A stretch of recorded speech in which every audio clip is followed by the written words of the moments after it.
हमारी नंदनी कब इतनी बड़ी हो गई पता ही नहीं चला। अब देखो ना, जब छोटी थी तब भी और अब भी घर से कहीं बाहर जाती है तो बिल्कुल भी मन नहीं लगता उसके बिना। आप बिल्कुल सही कह रहे जी। अब 2-4 दिनों के लिए पिकनिक ही क्या गई, घर तो बिल्कुल सूना सूना लगने लगा है उसके बिना। मम्मी आप घर की बात कर रही हैं, उसके बिना तो मेरा ऑफिस भी सूना सूना लगता है। दिन में 4 बार कॉल करती है ना, तब कहीं जाकर अच्छा लगता है। आप बिल्कुल सही कह रहे हैं भैया, ये तो मैंने भी नोटिस किया है। क्या हो गया पापा, आप यूं उदास क्यों हो गए? नंदनी अब बहुत बड़ी हो गई है, कुछ दिनों बाद वो हमें छोड़कर दूसरे घर चली जाएगी। बस यही सोचकर दिल बैठा जा रहा है।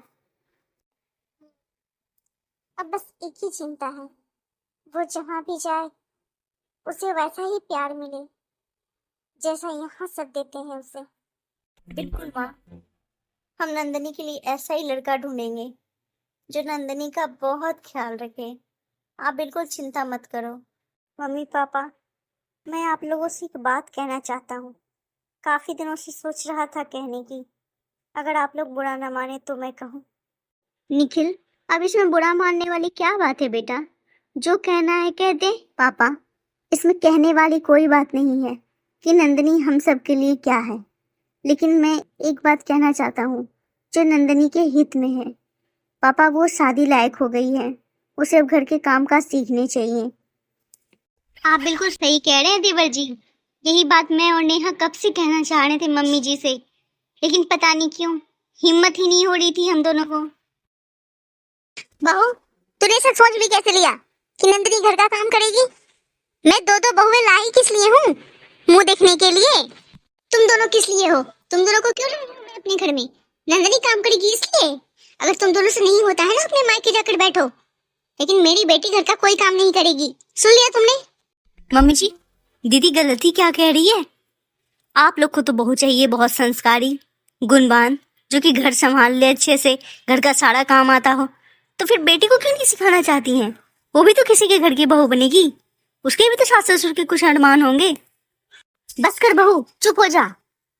तुम दोनों को अगर घर के काम नहीं करने हैं तो मत करो ना, तुमसे कहा किसने है?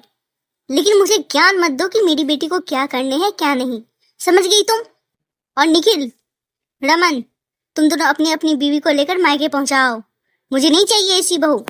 चुप क्यों नहीं हो जाती? क्यों पापा से जुबान लड़ा रही हो? मुझे पता नहीं था भैया, मुझे माफ कर दीजिए कि इस घर में सच बोलने को जुबान लड़ाना कहते हैं। आइंदा से ऐसी गलती कभी नहीं होगी, मुझे माफ कर दीजिए। दीदी चलिए, तुम दोनों अपनी बीवी को अच्छे से समझा दो, आइंदा से ऐसी बातें ना किया करे। अभी नंदिनी के मम्मी पापा जिंदा हैं, उसके लिए क्या सही है क्या गलत हम लोग अच्छे से समझ सकते हैं। समझ गया तुम दोनों? तुम दोनों को अपनी बहन की शादी करने की कोई चिंता करने की जरूरत नहीं है, उसका भी बंदोबस्त मैंने कर लिया है। पापा, वो लड़का कौन है, क्या करता है? वक्त आने पर मैं सब बता दूंगा। क्या हो गया जी, आप उस बात को लेकर अभी तक दुखी हैं? हाँ यशोदा, मैं सच में बहुत दुखी हूँ। मैं तो ये सोचकर परेशान हो रहा हूँ कि जब मेरे सामने मेरी बहू मेरी बेटी के बारे में ऐसा सोच रही है, ऐसा कह सकती है, तो पता नहीं मेरे पीठ पीछे नंदिनी का इस घर में क्या हालत होगी। अब तो भगवान से बस एक ही प्रार्थना है कि हमारी नंदिनी की शादी किसी अच्छे घर में हो जाए, ताकि हम दोनों चैन से मर सकें। आप उस वक्त किसी लड़के के बारे में बोल रहे थे, कौन है वो? किसे अपने अपनी नंदिनी के लिए पसंद किया है?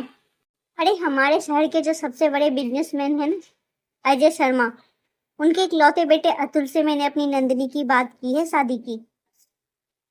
अरे वाह, ये तो बहुत ही अच्छी खबर सुनाई आपने, मन बिल्कुल हल्का हो गया मेरा। अच्छा, तो शादी की बात कहाँ तक बढ़ी है? अब देख लो, जब उनको फुर्सत हो जाए वो आ जाएंगे हमारी नंदिनी को देखने के लिए। और सबसे बड़ी बात जानती हो यशोदा, बिजनेस तो ज्यादातर अतुल ही संभालता है। उनके पिता यानी अजय शर्मा, वो तो ज्यादातर विदेश में ही रहते हैं। काफी तारीफ सुनी है उसकी, बहुत होनहार लड़का है वो। तब तो सोने पे सुहागा हो गया जी। हमारी नंदिनी भी कितनी किस्मत वाली है ना कि उसे अतुल जैसा पति मिल रहा है। ये बात तो तुमने बिल्कुल सही कही यशोदा। हमारी नंदिनी की किस्मत भगवान ने बहुत फुर्सत से लिखी है। माँ जी, आप किचन में? कोई काम था तो आवाज लगा देती मम्मी जी। एक बात कान खोल के सुन लो तुम दोनों। आज नंदिनी को देखने लड़के वाले आ रहे हैं, तो जो हमारे खास पकवान बनते हैं ना दिवाली में या कोई भी त्योहारों में, वो सारे पकवान बना लेना। और हाँ, 2-4 एक्स्ट्रा ही बना लेना, समझ गई दोनों? इतनी बड़ी खुशखबरी मम्मी जी, और आपने हमें पहले बताया नहीं, वरना हम लोग पहले से ही तैयारी कर लेते। अब बातों में समय मत निकालो, फटाफट काम निपटाओ। 11-12 बजे तक वो लोग आ जाएंगे, समझ गई? देख लो दीदी, इतनी बड़ी खुशी की बात, और मम्मी जी ने हमें पहले बताना भी जरूरी नहीं समझा। शायद उनको यही लग रहा होगा ना दीदी, कि हम दोनों उनकी खुशियों को नजर लगाएंगे। यही सोचकर नहीं बता रही होंगी हमें। छोड़ ना छोटी, मम्मी जी क्या सोचती हैं क्या नहीं, उससे हमें क्या मतलब। हम दोनों तो बस इस बात से खुश हैं कि नंदिनी को देखने लड़के वाले आ रहे हैं। और पता है नंदिनी के लिए कितना खूबसूरत पल होगा। अरे याद है ना नेहा, मम्मी जी कहकर गई हैं इतने सारे पकवान बनाने के लिए। अब देर होगी ना तो मम्मी जी फिर आ जाएंगी और फिर से कहेंगी, अरे बहू तुम दोनों से एक काम भी नहीं होता। हाँ बिल्कुल सही कह रही है दीदी। ये तो बहुत अच्छी बात हुई कि उन लोगों को हमारी नंदनी एक नजर में पसंद आ गई। अजी आती भी क्यों ना, हमारी नंदनी है ही लाखों में एक। पापा धूमधाम से करेंगे अपनी इकलौती बहन की शादी। नंदनी की शादी की सारी जिम्मेदारी हम दोनों भाई ही लेंगे पापा। आप बिल्कुल कुछ नहीं बोलेंगे। आपका काम बस यही रहेगा कि क्या कमी है वो आप हमें बताएं। हाँ बेटा, जैसा तुम दोनों को ठीक लगे, लेकिन याद रखना शादी बिल्कुल शाही अंदाज में होनी चाहिए, समझ गए ना? हाँ भाई, तुम दोनों की इकलौती बहन जो ठहरी नंदनी, आप दोनों बिल्कुल निश्चिंत रहिए। नंदनी के शादी के 6 महीने हो गए, पता ही नहीं चला। मैं क्या कह रही थी कि नंदनी को कुछ दिनों के लिए यहाँ बुला लेते हैं ना, नंदनी को भी अच्छा लगेगा और हम लोगों को भी अच्छा लगेगा। ये तो बहुत अच्छी बात हुई। मैं कल ही कॉल करता हूँ संधि जी को। हेलो, क्या हो गया बेटा? तूने 10 बार कॉल किए थे बेटा। वो मैं पूजा कर रही थी इसलिए मुझे पता नहीं चला। कुछ बात है क्या? जानती हो मम्मी, इतने नौकर होने के बावजूद मेरी सासू माँ मुझसे काम करवाती है। कहती है नौकरों के हाथ के काम मुझे पसंद नहीं, तू घर की बहू है, तू नहीं करेगी तो और कौन करेगा। इतनी हिम्मत तेरी सास की, तुझसे काम करवा रही है। रुक मैं तेरे पापा जी को बोलती हूँ। मम्मी आपको तो पता है ना कि मुझे कोई काम नहीं आते, फिर भी मेरी सासू माँ मुझसे कहती है खाना बना नाश्ता बना, क्या सीख रही है अपने मायके से। हर वक्त मुझे ताने मारती रहती है मम्मी। सुनो जी, जल्दी इधर आओ। क्या बात हो गई है सोदा, गुस्से में क्यों हो? नंदिनी का फोन है, वो रो रही है वहाँ, उसकी सासू से काम करवाती है, खाना बनाने कहती है। आपको तो पता है ना कि हमारी नंदिनी को कुछ नहीं आता। दो मुझे तो फोन, मैं बात करता हूँ नंदिनी से। क्या हो गया नंदिनी बेटा, मुझसे कहो क्या हुआ तुम्हें, रो क्यों रही हो इतना? पापा मुझे जल्दी से यहाँ से ले जाइए, मैं यहाँ नहीं रह पाऊंगी पापा, प्लीज प्लीज पापा। तू परेशान मत हो नंदिनी, मैं अभी तेरे भाई को भेजता हूँ। निखिल, रमन, जल्दी इधर आओ। दोनों भाई जाकर नंदिनी को ससुराल से लेकर आओ। लेकिन क्यों पापा, क्या हो गया अचानक से? जितना मैं कह रहा हूँ उतना करो, समझे? बात की बात बाद में करेंगे। क्या सोचकर शादी किया था अपनी नंदिनी का, सुख से रहेगी, लेकिन पता नहीं किसकी नजर लगी मेरी बेटी को। पापा, नंदिनी बेटा मुझे माफ कर दे, मुझे नहीं पता था कि जिस घर में मैं तेरी शादी कर रहा हूँ वहाँ तुझे इतनी तकलीफ मिलेगी। मुझे माफ कर दे बेटा। नंदिनी, क्या हो गया मम्मी जी, अचानक से नंदिनी यहाँ? क्या कहूँ बहू, नंदिनी से वहाँ उसकी सास काम करवाती है। तुझे तो पता है ना कि हमारी नंदिनी कितनी लाजों से पली है, उसे कुछ भी नहीं आता। नंदिनी की परेशानी हमसे देखी नहीं गई, इसलिए नंदिनी को हमने यहाँ बुला लिया। मम्मी जी, ये तो कोई समस्या का समाधान नहीं है। नंदिनी परेशान हुई तो आप उसे यहाँ ले आए। अरे भाई सीखेगी तभी तो, ससुराल गई है, काम तो करने ही पड़ेंगे ना मम्मी जी। पता है आपने बड़े घर में शादी की है नंदिनी की, लेकिन कुछ ना कुछ तो उसे करना ही पड़ेगा ना। मेरी बेटी पहले से ही परेशान है और तू यहाँ ज्ञान देने आई है? जा यहाँ से। यशोदा बिल्कुल सही कह रही है बहू। वैसे भी तुझसे यहाँ किसी ने राय नहीं मांगे हैं, तो अपना काम कर, समझ गई? नंदिनी वहां नहीं जाएगी, अब वो यहीं रहेगी, समझ गई तुम दोनों? मुझे माफ कर दीजिए भाभी, मैं ही गलत थी। मुझे लगा था अपने मायके चली जाऊंगी, वहाँ भाभीयों का लाड मिलेगा तो मेरी परेशानी थोड़ी कम हो जाएगी, लेकिन शायद मुझे यहाँ नहीं आना चाहिए था भाभी। मुझे पता नहीं था कि आप लोग नहीं चाहती कि मैं यहाँ आऊँ। तुम हमें गलत समझ रही हो नंदिनी, हमारा कहने का मतलब वो नहीं था। तुम्हारे दुख से हम भी उतने ही दुखी हैं। तुम दोनों रहने ही दो, तुम्हारी सहानुभूति की जरूरत नहीं है हमारी नंदिनी को, हम लोग काफी हैं। जाओ तुम दोनों यहाँ से। बड़ी आई ज्ञान देने वाली, हमें क्या करना चाहिए क्या नहीं अब इन्हीं से पूछेंगे हम। नंदिनी बेटा तू बिल्कुल परेशान मत हो, अभी तेरे माँ बाप हैं, तुझे वहां जाने की जरूरत नहीं है, तू यहीं रहेगी जैसे पहले रहती थी।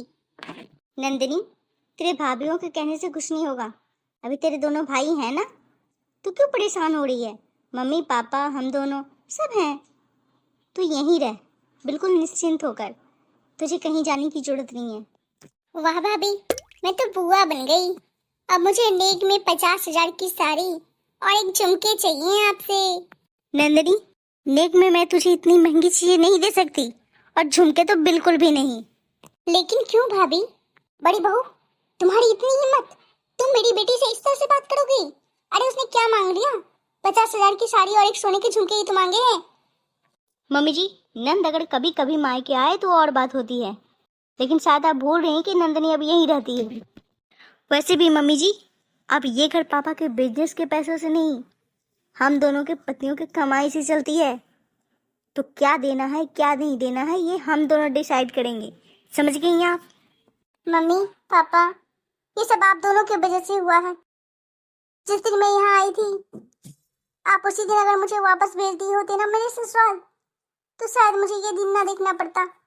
भाभियाँ सही कहती थी पहले भी कि काम सीखने चाहिए मुझे, लेकिन आप दोनों तो मुझे कुछ करने ही नहीं देते थे। आज का खामियाजा मुझे भुगतना पड़ रहा है। आपने तो मेरा मायका भी छुड़ा दिया और मेरा ससुराल भी। मैंने क्या गुनाह किया था मम्मी?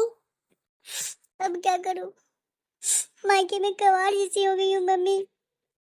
आप दोनों के कहने पे मैंने ससुराल छोड़ दिया, अब देख लो यहाँ भी कोई इज्जत नहीं है मेरी मम्मी, कोई इज्जत नहीं है। अरे आप लोग नमस्ते नमस्ते। क्या बात है समधन जी, कोई बात हो गई है क्या?